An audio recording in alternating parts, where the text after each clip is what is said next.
আজ আমরা হরমুজ প্রণালী নিয়ে একটু গভীরভাবে আলোচনা করব। আমাদের হাতে একটা বেশ বিস্তারিত রিপোর্ট এসছে, তো সেটা ধরেই এগোব। হ্যাঁ, হরমুজ প্রণালী। মূল্যকোটা হচ্ছে বোঝা যে কেন এটাকে প্রায়ই বলা হয় বৈশ্বিক জ্বালানির জীবনরেখা, আর যদি কোনো কারণে এটা বন্ধ হয়ে যায় তার প্রভাব কি হতে পারে। ঠিক। আচ্ছা, শুরুতেই যদি এর ভৌগোলিক অবস্থানটা একটু দেখে নিই। এটা আসলে পারস্য উপসাগরকে ওমান উপসাগর আর আরব সাগরের সাথে যুক্ত করছে। মানে একটা সংযোগকারী জলপথ। একদম। এর উত্তরে পড়ছে ইরান, আর দক্ষিণে ওমান আর সংযুক্ত আরব আমিরাত। কিন্তু সবচেয়ে অবাক করা বিষয়টা হচ্ছে এর প্রস্থ। হ্যাঁ, শুনেছিলাম খুব সরু। খুবই।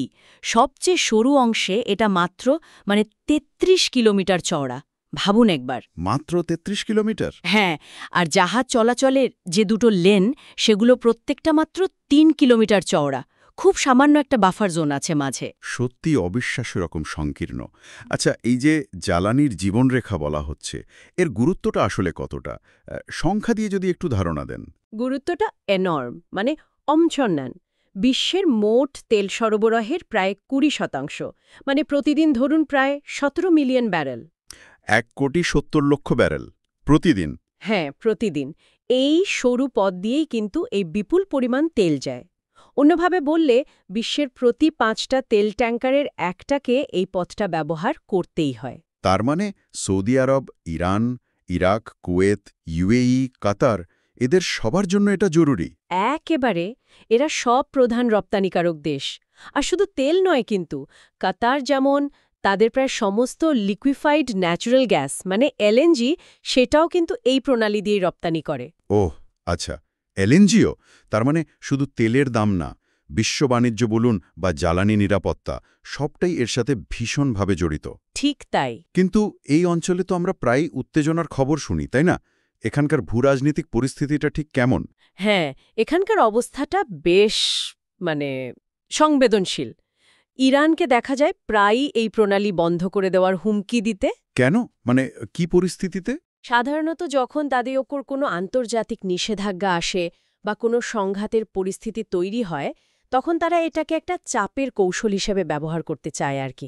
আচ্ছা। অন্যদিকে মার্কিন যুক্তরাষ্ট্র আর তার মিত্রদের শক্তিশালী নৌ উপস্থিতি আছে ওখানে। তাদের ঘোষিত উদ্দেশ্য হল নৌ চলাচলে স্বাধীনতা নিশ্চিত করা, আন্তর্জাতিক আইন মেনে। এই একটা টানাপোড়েন চলতেই থাকে, আর এর ইতিহাসও তো বেশ গোলমেলে। মানে সংঘাতের ঘটনা তো আগেও ঘটেছে। অবশ্যই, আগেও বেশ কয়েকবার ট্যাঙ্কারে হামলা হয়েছে, মাইন বিস্ফোরণ ঘটেছে, এমনকি ড্রোন ভূপাতিত করার মতো ঘটনাও ঘটেছে। যে কোনো ছোট স্ফুলিঙ্গই এখানে বড় আকার নিতে পারে। পরিস্থিতিটা বেশ থমথমে বলাই যায়। আচ্ছা, যদি ধরে নিই কোনো কারণে এই প্রণালীটা সত্যি সত্যি বন্ধ হয়ে গেল, তাহলে কি হতে পারে? অর্থনৈতিক প্রভাবটা কেমন হবে? প্রভাব হবে মারাত্মক, সুদূর প্রসারী। প্রথমেই যেটা হবে, বিশ্ববাজারে তেলের দাম আকাশ ছুঁয়ে ফেলবে। বলাই বাহুল্য। বিশেষ করে এশিয়ার দেশগুলো, যেমন ধরুন জাপান, দক্ষিণ কোরিয়া, ভারত, চীন, যারা আমদানিকৃত তেলের ওপর খুব বেশি নির্ভরশীল, তারা সাংঘাতিক জ্বালানি সংকটে পড়বে। বিশ্ব অর্থনীতিতে মন্দা দেখা দিতে পারে, মুদ্রাস্ফীতি বাড়বে। কারণ তেল পরিবহনের পথ বদলে যাবে, জাহাজগুলোকে অনেক ঘুরে আফ্রিকার পাশ দিয়ে যেতে হবে। খরচ আর সময় দুটোই অনেক বেড়ে যাবে। এটা তো গেল অর্থনৈতিক দিক। সামরিক দিক থেকে ঝুঁকিটা কেমন? সামরিক সংঘাতের ঝুঁকি সেটা বহুগুণ বেড়ে যাবে। ইরান, আমেরিকা, উপসাগরীয় দেশগুলো, এদের মধ্যে সরাসরি সংঘাতের একটা প্রবল আশঙ্কা তৈরি হবে। একটা যুদ্ধ পরিস্থিতি। হ্যাঁ, এই প্রণালী খোলা রাখা বা এর নিয়ন্ত্রণ নিয়ে রীতিমতো যুদ্ধ বেঁধে যেতে পারে, যা পুরো অঞ্চলটাকেই অস্থিতিশীল করে তুলবে। প্রভাব পড়বে গোটা বিশ্বে। এত যখন ঝুঁকি, তাহলে নিশ্চয়ই বিকল্প কোনো পথের কথাও ভাবা হয়েছে? সৌদি আরব বা ইউএইর মতো দেশগুলো কি হরমুজ এড়িয়ে তেল পাঠাতে পারে না? কিছু বিকল্প ব্যবস্থা আছে অবশ্যই, কিন্তু সেগুলো প্রয়োজনের তুলনায় একেবারেই যথেষ্ট নয়। যেমন ধরুন, সৌদি আরবের একটা পাইপলাইন আছে, ইস্ট ওয়েস্ট পাইপলাইন। সেটা লোহিত সাগরে গিয়ে পড়েছে। সেটার ক্ষমতা দিনে প্রায় ৫ মিলিয়ন ব্যারেল। ৫ মিলিয়ন? আচ্ছা। আর সংযুক্ত আরব আমিরাতেরও একটা পাইপলাইন আছে, ফুজাইরা পাইপলাইন। সেটা হরমুজের বাইরে ফুজাইরা বন্দরে তেল নিয়ে যায়। তার ক্ষমতা দিনে প্রায় 1.5 মিলিয়ন ব্যারেল। তার মানে দুটো মিলিয়ে দাঁড়াচ্ছে 6.5 মিলিয়ন ব্যারেল প্রতিদিন। কিন্তু হরমুজ দিয়ে যায় বললেন 17 মিলিয়ন ব্যারেলের বেশি। ঠিক ধরেছেন।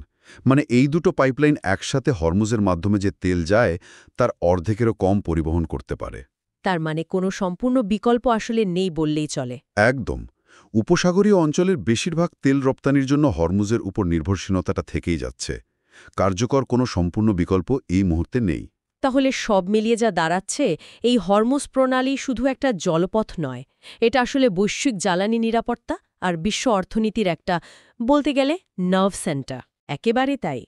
এর কৌশলগত অবস্থান আর বিকল্প পথের এই যে অভাব, এটাই একে ভূ-রাজনীতির একেবারে কেন্দ্রে নিয়ে এসেছে।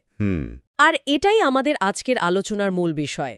যেহেতু কার্যকর বিকল্প নেই, তাই এই সরু জলপথকে ঘিরে যদি কোনো অস্থিরতা তৈরি হয়, সেটা যে পুরো বিশ্বের জ্বালানি নিরাপত্তা আর অর্থনৈতিক স্থিতিশীলতাকে নাড়িয়ে দেবে, তাতে কোনো সন্দেহ নেই। সত্যি। এখন প্রশ্নটা হলো, এই ঝুঁকি নিয়েই কি বিশ্বকে চলতে হবে, নাকি এই উত্তেজনা কমানোর জন্য নতুন কোনো পথ, কোনো কূটনৈতিক বা হয়তো প্রযুক্তিগত সমাধান আদৌ খুঁজে পাওয়া সম্ভব? এটা কিন্তু সত্যিই ভাবার মতো একটা বিষয়।